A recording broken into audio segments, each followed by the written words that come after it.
everybody, and welcome to today's vlog. Today I'm going to take you on a walk around these beautiful Hatfield Moors. I kind of explain what's happened this year, why I'm using walking as a way to deal with grief, and highlight some of the main topics that's happened this year that have influenced the channel or been part of the channel or on the channel. So I've got some headings that I'm going to go through, as well as introducing you to our wonderful sponsor, Dossier Perfume. So I'm going to talk about my mum, the misdiagnosis and then diagnosis that she got far too late, which unfortunately meant that within a couple of weeks we'd lost her. That was earlier this year in May. We then lost another family member, Michael, over in France, so I want to briefly explain what happened there. Gary, the rescue pony, if you watch our shorts you will definitely have seen Gary.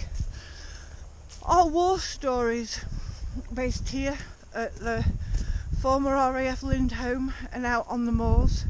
We've also got a really important update on the body in the bog as well, which again I'll get onto in a little while.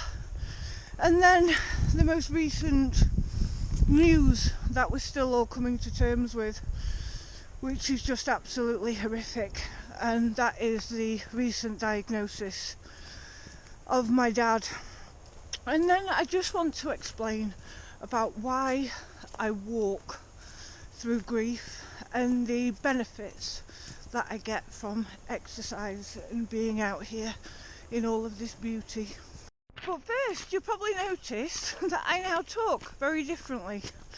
So I've mentioned previously that I have to have some braces fitted because I'm having a non-surgical procedure done to realign my jaw.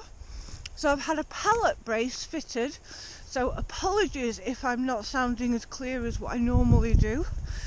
And if I have a little bit of a lisp, but for the next year or two, until my jaw has realigned non-surgically, I'm afraid this is what I'm left with.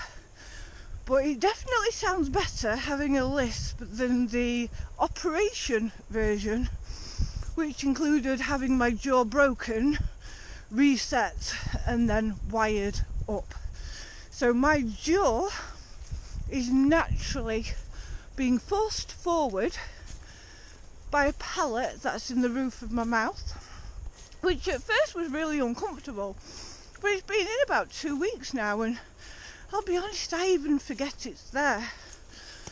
But this brings me on to our sponsors, Dossier Perfumes, beautifully, because what's happened as my jaw has moved forward is it's actually opened up my sinuses, and I can breathe and smell so much better. Food quality and the perfume scents and anything with a fragrance is 10 times better with my new jaw alignment than what it was beforehand. So let me introduce you to today's featured perfume from Dossier. I love being out here in nature talking about these Dossier perfumes, knowing that all of the ingredients are natural and they are from the region of Grasse in France. Today's perfume is ambery cedarwood, and if you watched my vlogs earlier on in the year, when we went on our summer holidays in France, this was my main perfume. It's absolutely gorgeous. Now this is a dupe of Thierry Mugler's Alien. Can hear the geese above. Now Thierry Mugler's Alien is usually £40 to £50 a bottle. At the moment the Dossier version for the exact same amount is coming in at £29, so it's loads cheaper. Get it even cheaper as well if you use our link, which is willmxkid10. I'll put the link down below, willmxkid10. What I love about this are the actual notes in it. So the top notes are mandarin, cardamom, orange blossom. The middle notes are jasmine, sambac, cedarwood, and the base notes are heliotrope flower, amber and vanilla. And I can absolutely say, to say how dark a colour the perfume is, it is a really beautiful light scent, and I absolutely love it. What I love about these particular dupes is that it just makes perfume affordable. They are also non-toxic and cruelty-free, which is definitely something here at willmxkid that we support. So again, the discount code willmxkid10. Thank you so much. We absolutely love being a Dossier brand ambassador. So let's start with the first half of 2025 and the really untimely death of my mum, which did obviously stop our video production for a while. In October last year, 2024, my mum was misdiagnosed as having pneumonia. She was so poorly, she ended up in hospital. She had all the chest x-rays, and again, to an untrained eye, when you see so much damage and scarring to the lungs, it can come across as pneumonia. However, it wasn't. She had a really bad dizzy spell in December, just before Christmas, where she ended up passing out as she did that. And it was purely due to lack of oxygen due to her lungs. She ended up breaking her ankle. And I know it's awful to look back on now, but I put a little shot of my mum wearing a little bootie that she got from the hospital when she broke her ankle. But everything that was wrong with her, we believed at the time, was fixable. It was only in January and then later February where we realised things were desperately serious. Oh, and I mean desperately serious. So we went to a different doctor. We went to a different consultant at the hospital.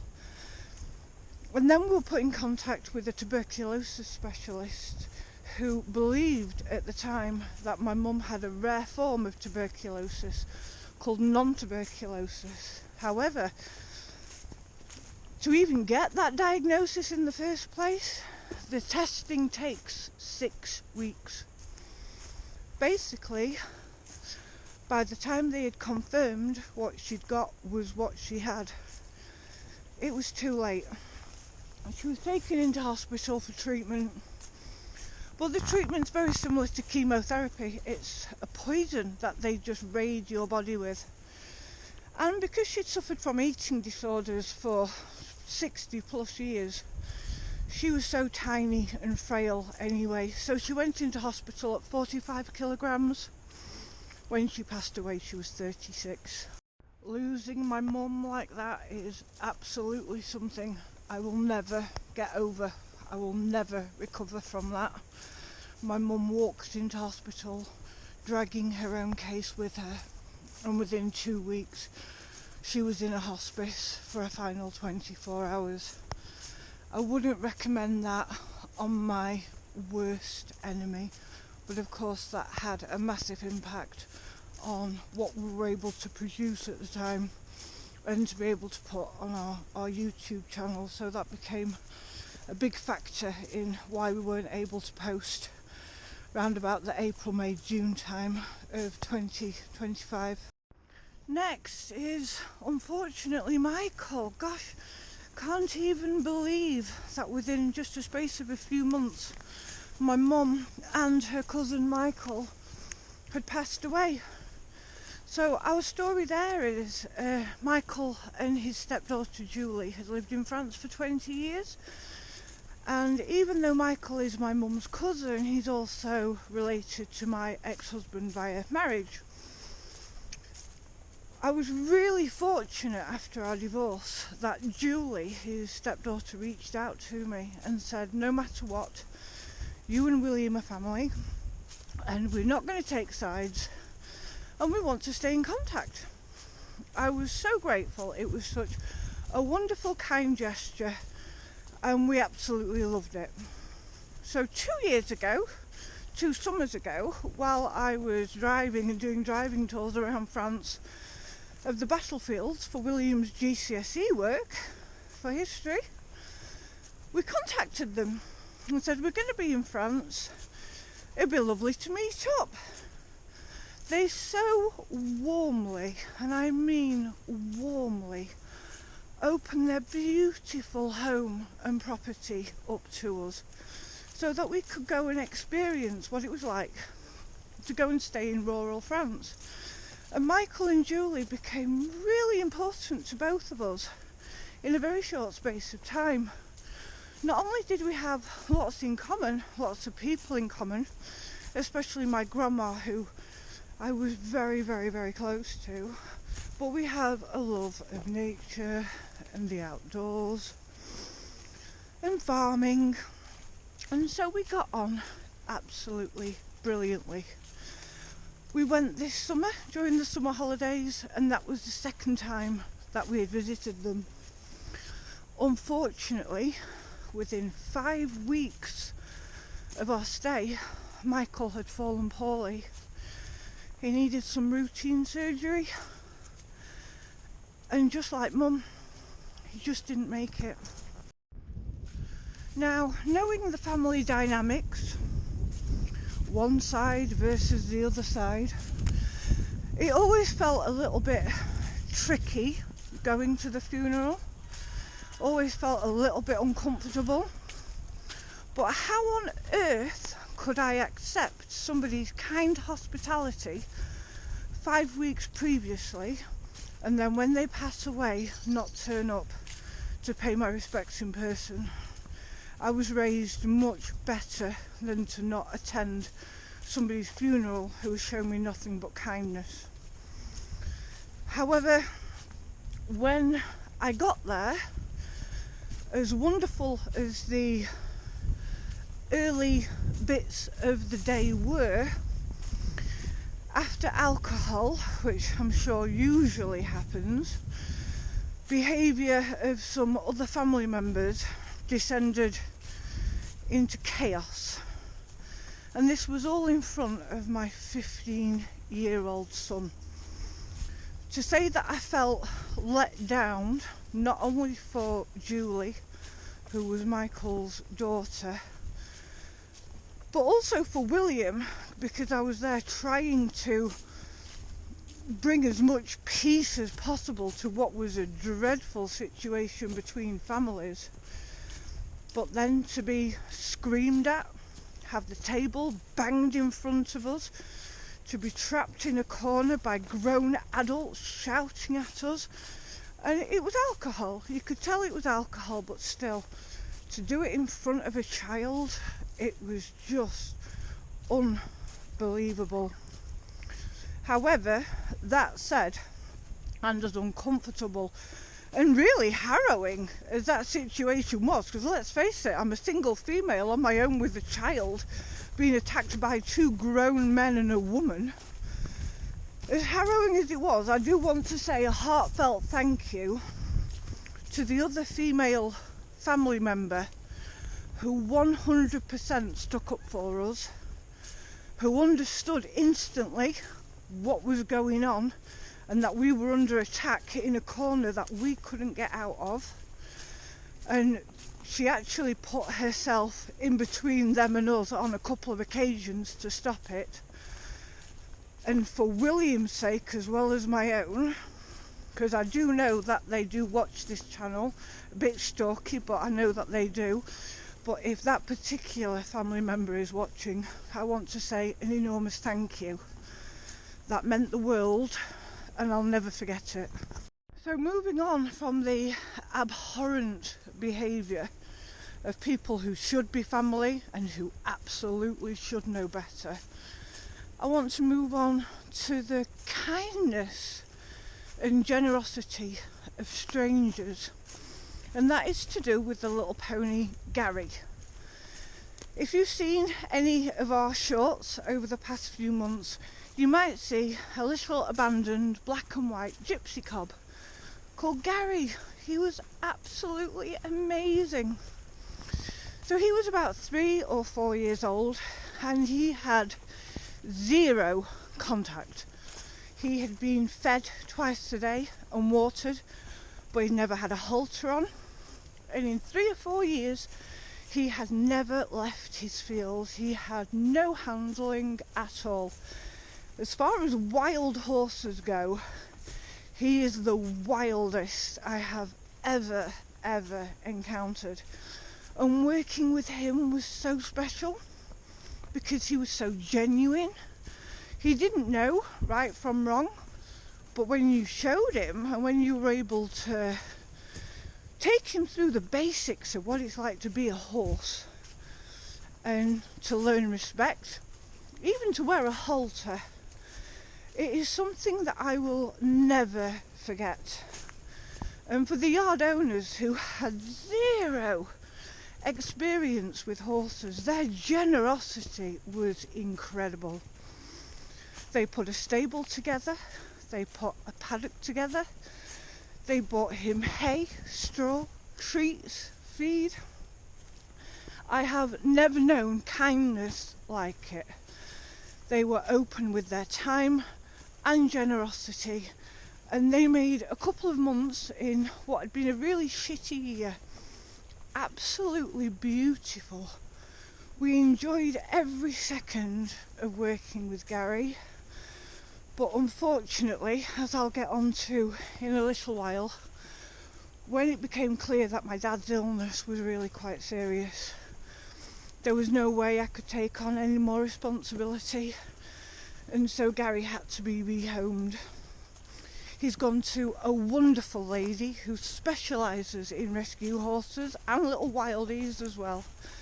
He's now called Tucker, which is very difficult to say with a brace on, Tucker. And he's coming on leaps and bounds. He's an absolute success story. At the fork in the road, here we go. So yes, as much as we would have loved to have followed Gary's journey through ourselves, as you'll be able to see in a little while, it was just impossible to do that. But for the experience of working with him, and for the kindness of strangers, I'll be forever grateful. It was beautiful, so thank you to all involved. You know who you are, and I know you watch the channel as well. So my war stories and RAF Lindholme, I'm just finding it. Oh look, there's a deer. Can you see the deer behind me? Oh my god, look at the deer. Look at the deer. Look at the deer. I hopped across in front. I'll see whether or not when I get home and start editing, whether or not you can see it. Anyway, the war stories. I'm just finding it really difficult at the moment to talk about death. I've done 1940, 41, 42 and 43 at RAF Lindholme. When I did 1944, which I haven't recorded yet, there was over 60 deaths just in and around RAF Lindholme. That takes my total within a 2-mile radius and on camp at RAF Lindholme. This is also excluding RAF Sandhoft and RAF Finningley. That takes my death toll up to 129 individuals just in or around RAF Lindholme. Right now, with what I'm going through, which I'll discuss in a minute, even though these deaths occurred over 80 years ago, they're still human beings, and it still touches me massively, and it's just not something I'm comfortable right now talking about, so I may have to take a break from that for now. However, I do want to research non-death stories from RAF Lindholme, so if anyone has any non-death stories, or stories with happy endings, or just wonderful history that doesn't involve people dying, put the comments down below. I would love to research something right now that doesn't involve death. And a really important update on the body in the bog, and I cannot believe how brilliant this is, and I only heard about this morning. So let me bring you up to date. The body in the bog, I believed for years, was from a missing Polish Wellington bomber. I went with my research partner, Rich. We trawled through over 24,000 names on the Runnymede War Memorial, as well as taking a closer look at the autopsy reports, the bits that we had access to anyway. Well, when we did that, as much as I still wanted to believe that it was a Polish aircrew member, there was one gentleman on the Runnymede Memorial, and it genuinely can't not be him. Everything is exactly where it should be, the body's where it should be, everything matches up to perfection. The problem with that is the body is buried in a Commonwealth war grave, and without evidence you can't get that changed. The evidence that we need, because we've got the same lady who was able to do the facial reconstruction on King Richard III, she's waiting at Liverpool University for us to get the skull photographs to be able to send over to her for the full facial reconstruction. However, after doing a Freedom of Information request to South Yorkshire Police, when Detective Inspector retired Andrew Greenslade, he checked out the police file of the body in the bog and never took it back. Now, how do I know that he has the file? Well, I've seen it with my own eyes because he did a talk with it at Finningley Churchyard in 2018, where he wouldn't share any of his information, only the talk that he'd put together. But right there in front of me was the full South Yorkshire police file on the person that he's called Pete Marsh. Why is this great news now? Because in 1987 and 1988, Andrew Greenslade tried to become famous off the back of this story and sent the story and photographs to lots of different publications. And I've managed to track down a publication that possibly still holds the copies that were sent to them of the photographs, which they believe include the skull photograph of the body. So I am able to bypass now, hopefully, Andrew Greenslade to get to the photographs that were submitted to the publications. So fingers crossed, they're being ordered from the archives right now, and we should have them early January if everything goes to plan. So who knows, next year we might be able to formally identify the body in the bog. I mean, it's only taken me 7 years so far, but hey, if it takes another year, if we can give a boy who gave his life for this country back to his family and have him unlisted as an unknown airman and just give him back his identity, that is a job well done, no matter how long it takes. So keep your eyes peeled for an update early next year, and fingers crossed that the archives are still there. They are catalogued as being there. It just is going to take a physical person to go back through and find them out for us. But still, when I found out that information this morning, what a buzz. Brilliant, brilliant news. And so, from brilliant news to the truly awful. About 3 weeks ago, my dad was taken really seriously poorly. Overnight he turned bright yellow, even the whites of his eyes were yellow. And it was believed that he'd gone into liver failure just due to the speed that he had turned and had become so unwell, so very poorly. 2 weeks ago he was admitted into hospital, where the NHS, I've got to say, have been amazing with him. But he has been now diagnosed with stage 4 pancreatic cancer. It's pancreatic cancer that's also spread to his esophagus and liver, which is why he's gone yellow. It's done that horrible thing, that word that you never want to hear, especially when it's a loved one, when it's metastasized and there is no treatment. Dad is now going to be receiving palliative care, and even though nobody has any time scales under these circumstances, it really is between a few weeks and maybe a couple of months, but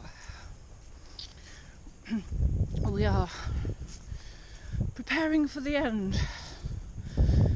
Just 6 months after losing Mum. In fact, today, the 17th, as I'm recording this, it's 6 months today since we lost Mum.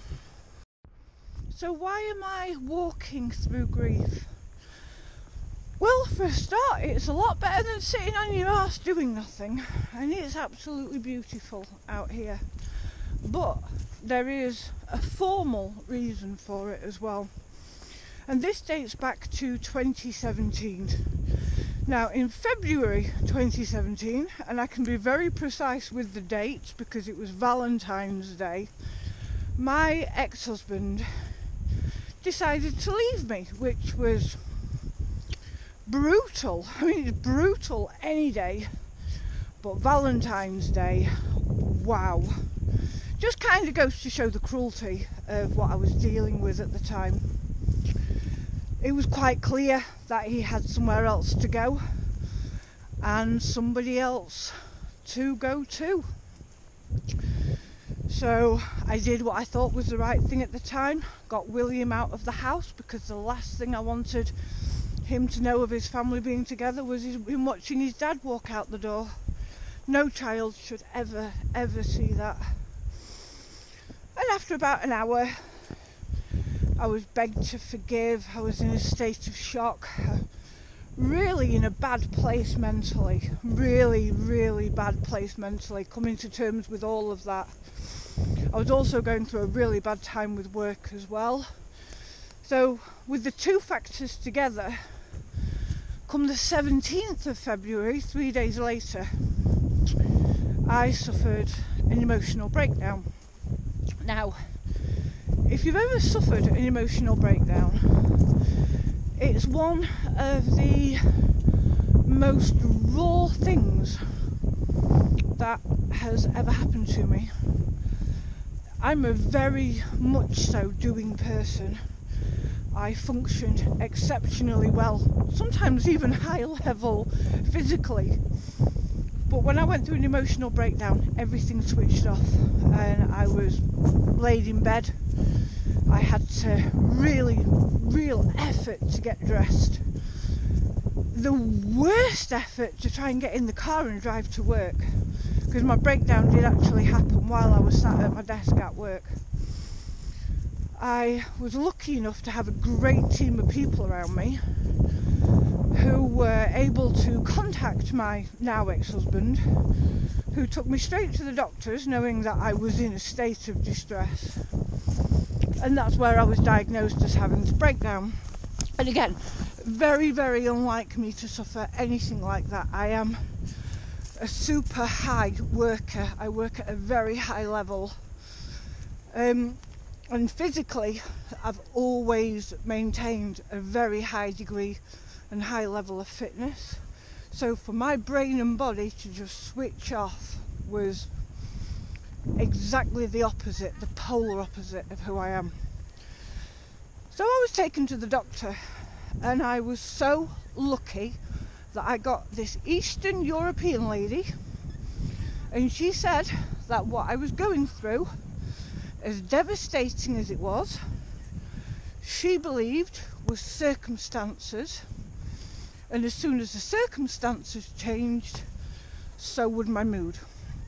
So I wasn't put on any pills, thank God. What I was prescribed was fresh air and walking a minimum of twice a day for a minimum of half an hour of time.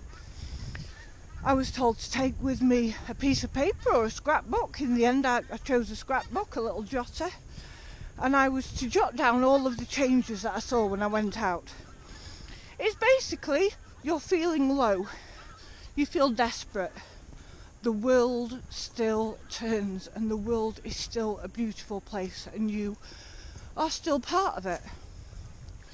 I'll never ever forget that advice back on the 17th of February 2017, and I still do it to this day. So learning that my dad is dying, still getting over the massive discomfort that we were put through in France by other people's behaviour, my mum's death, all the rest of it. I don't cope by any other means other than getting out here. And look how beautiful this is, even though it's stark and it's barren. Let me do a 360. We saw the deer earlier. Look here, everything's dead, but then the holly still shines. The holly is still bright green. The birds are still in the sky.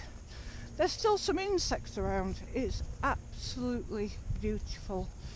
So no matter what your physical thing is, I believe everybody's got it in them to get up and walk whatever pace for half an hour in the morning and half an hour in the afternoon. And that one piece of information changed my life forever, and it's reintroduced me to a really healthy lifestyle. Just to put it into context, by 2019 I'd started running. I did couch to 5k and I was able to do my first 5k within 4 weeks of starting couch to 5k, so I was really proud of myself. And I've kept up, as you know, if you watch my channel, I am out here or walking or hiking, if not every day, at least once a week. We're out here all the time. So we just wanted to explain why here on willmxkid we haven't been able to upload at least once a week, which is what we love doing normally. We still have no idea what the future is going to look like without my dad. We're now living between two homes. We're living between our home and my dad's farm. And so geographically it can be an issue to be anywhere where there's internet, because my dad's farm isn't connected to the internet. If I'm really honest, it's barely got electricity, never mind internet. So that makes it impossible to be able to upload any content when we're there. My phone doesn't even work there. Oh, back out onto the moors again, look how beautiful that is.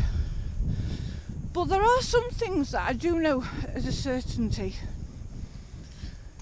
I'm going to lose both parents within a 12-month period. For William, who called Michael granddad, he's going to lose his 3 grandparents in a year. We've had an absolutely brutal 12 months so far. Please bear with us. It can only get better. I mean, we're running out of people to lose for a start. It's not like there's barely anybody left. But we will keep making content as and when we can. And if we can't make content, we will explain why. Thank you so much for watching. If you're new to willmxkid, please hit the subscribe button. The more people that we get subscribed to us, the better it is for us to be able to put content out there in the first place. At the side of that, there's a little notification bell. If you click on that, every time we upload, whether it be a video or a short or a live, you will get notified to let you know that we're doing something. And if you want to become a channel member, I do put exclusive content out there. at least twice a month, and trust me guys, you will get something later. So yeah, become a channel member, you will get stuff that just doesn't go out there to everybody else. Thank you so much for watching, thank you so much for understanding, and thank you so much for staying with us. Love to you all.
Did you like that vlog today?